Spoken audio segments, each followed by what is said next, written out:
So CNN has actually done an investigation, all credit to them on this, nice job on it, unearthing corruption. And now, look, we know that there's dark money that flows in the politics, hundreds of millions of dollars at a time. We know that the Supreme Court has allowed for independent expenditures and now almost unlimited money going to political parties as well. But even in the midst of this orgy of corruption and legalized bribes, apparently Republicans have found a way to do something that might be illegal. See, the one thing they're not supposed to do is to have candidates or political parties coordinate with the so-called independent expenditures. So the Supreme Court in the laws as it stands now says independent expenditures by the Koch brothers, Karl Rove, etc., the group that he organizes, have at it, Hoss, spend billions if you want. You just can't talk to the party or the candidate and coordinate your campaigns. It's not much of a rule. They get to do whatever they want anyway. They've already bought almost all of our politics and our government.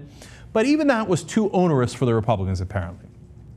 CNN has found out that Twitter accounts were hidden in plain sight. The profiles were publicly available, but meaningless without knowledge of how to find them and decode the information, according to a source with knowledge of the activities. So they would go, the political groups would, and say, here's a polling we did, which, by the way, is incredibly expensive. I'm going to put it on a Twitter account, okay, and then you're the only one who knows to look at it, even though it's public, and it's going to be coded, and then you'll know which direction to go in, and you'll know which way you should do the ads and how much money you should spend, etc., right? So they explain a typical tweet read CA 40/43-44/49. You see the message here, a whole bunch of numbers. What that is it's saying California's 40th district is at 43%. Codes along those lines, where all those different districts stand in terms of polling, right? The source said posts like that, which would look like gibberish to most people, representing polling data for various House races, okay? Now, let's talk about the law. The law says that outside groups, such as super PACs and nonprofits, can spend freely on political causes as long as they don't coordinate their plans with campaigns.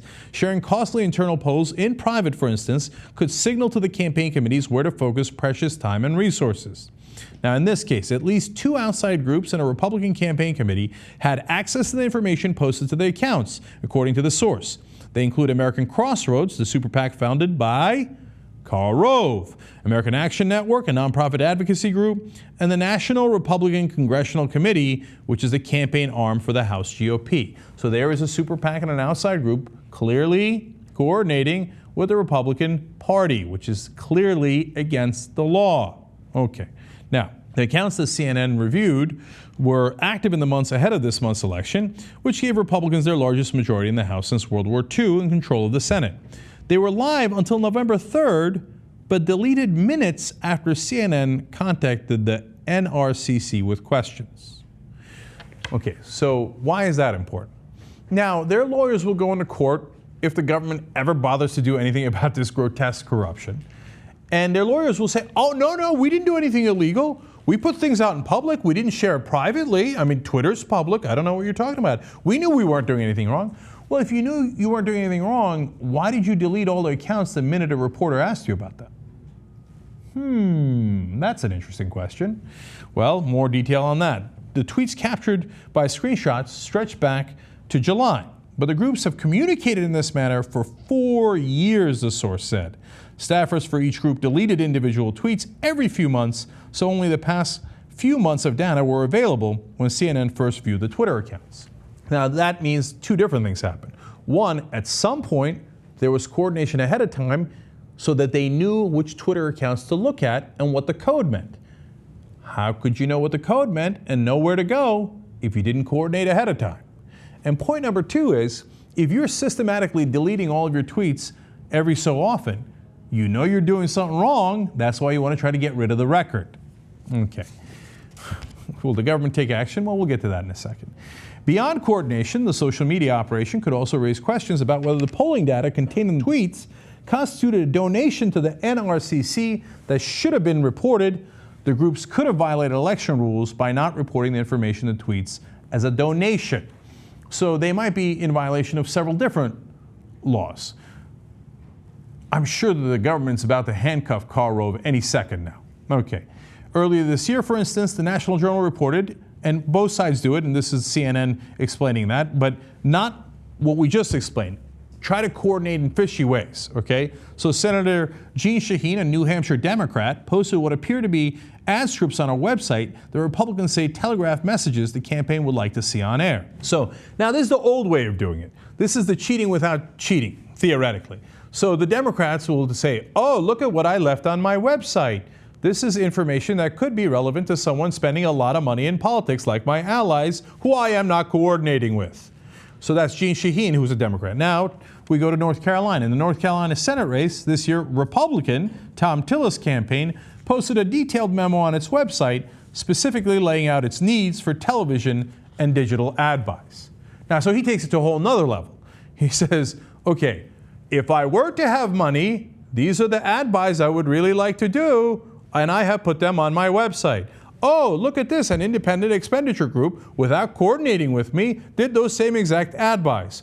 Now, other things they put on their website led to a phenomenon now known as McConnelling.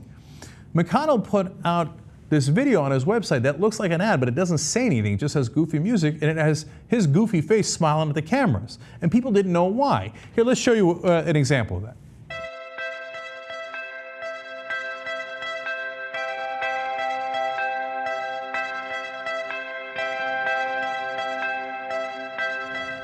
So why is that awkward man looking at the camera in that awfully embarrassing way?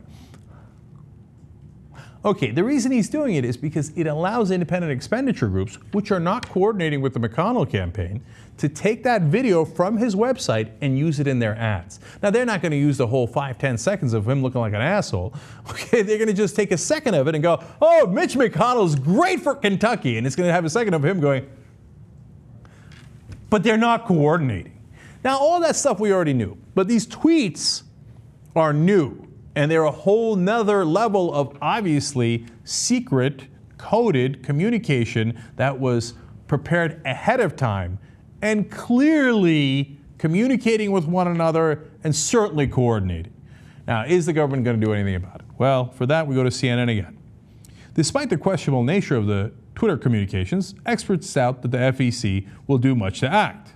Members of the commission have been deadlocked along party lines for years. So the FEC, which is in charge of this Federal Election Commission, is rarely ever acts and is certainly unlikely to act here, even though this is brazen. If you don't do anything about this, you're basically saying, go ahead and coordinate. We're not enforcing the law at all. It's like saying, hey, you know what? You're not technically allowed to rob a bank, but we will never catch you. What do you think people are going to do? They're going to rob a lot of banks, right? Now, the second part of that sentence, though, gives you a sense of why the Republicans do obstruction in the first place. So they block nominations, they block judicial appointees, they block, everything they can possibly block, including legislation, et cetera. But in the case here of appointees, if you block nominees, then things get deadlocked. And the FEC, by its nature, is already deadlocked.